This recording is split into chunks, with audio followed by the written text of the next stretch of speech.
The second value proposition is Macs seem to last longer than PCs. Again, I've not seen any empirical data to support that. And you see a lot of generalizations out there, a lot of independent opinions and thoughts about the matter, but I've not seen any empirical data to actually prove that case. But this is one of these supposed value propositions of a Mac, is longevity of the machines. So even though they cost a little bit more initially, they have a longer lifespan than a Windows PC, and they're less expensive to support. Believe me, there's a lot more to the price of a computer than just when you pay for it. The software, support, maintenance on the machines, if it doesn't cost money up front, it's costing time, and time is money, so that's another metric to look at. That being said, those are two value propositions. Now, a third value proposition is ease of use.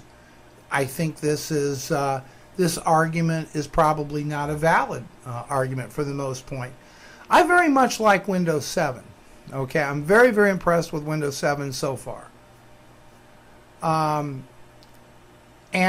if you set, I think the question becomes, if you set somebody down behind a Windows computer who's really not familiar with computers, set them behind a Macintosh that's not familiar with computers, and have them accomplish the same task, give them the same goal, using both platforms, which would be the easier of the two to use, which would be more instinctive?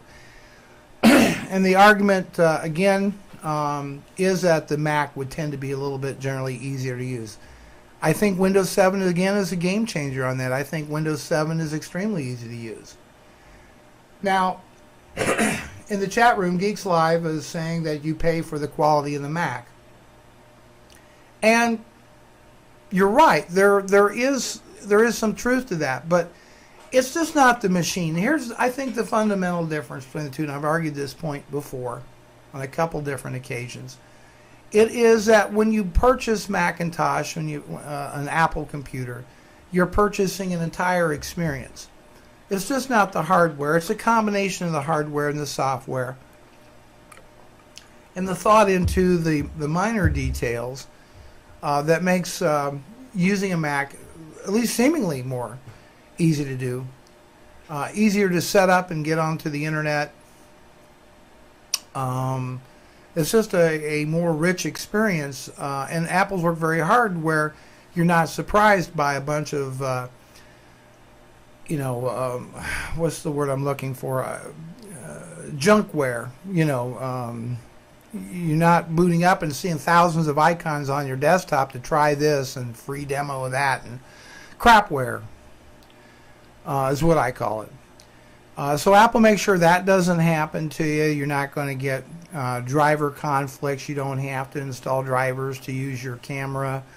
Plug in a camcorder just works. So they try to make installs or adding new peripherals as painless as possible, as plug and play as you can humanly get. But I think Windows 7 is really just about on par with OS 10 when it comes to that.